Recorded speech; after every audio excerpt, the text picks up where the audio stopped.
Megan O'Leary here with Frank Mir. We're in Toronto at the Extreme Couture Gym in Canada. We're at the UFC 140 open workouts, and Frank, you debuted in your 20s. You're now 32 years old. You're one of the longest tenured heavyweights in the UFC. What changes have you seen since when you debuted to the point we are at now?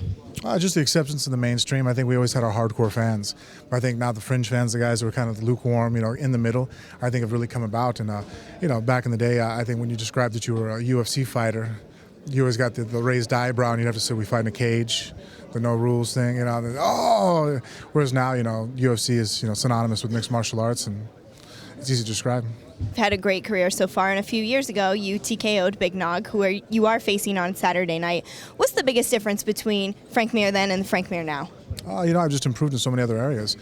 Back then I was decent in jiu-jitsu, and striking, I understood, but I think I'm much more better of a boxer now, working with Jimmy Gifford. My wrestling, working with Ricky Lindell's come light years. I mean, I was a piss-poor wrestler to begin with, to be honest with you.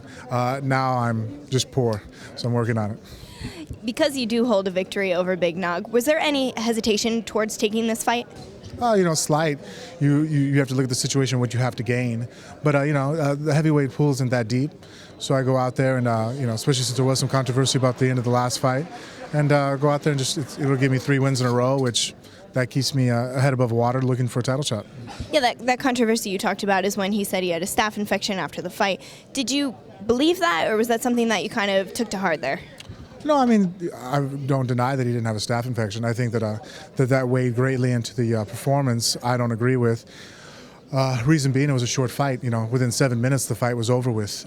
If we had gone and it had been it was scheduled to be a 5-round fight, and if we had gone into the 4th round and Nogueira would have gassed, I think that would have, I'd have been like, oh yeah, that really influenced the outcome of the fight because he didn't have the stamina. But because, within seconds I was tagging him, I've been very sick myself too. You're good for a few minutes. It's once you start breathing hard that's when the conditioning will start coming to a factor.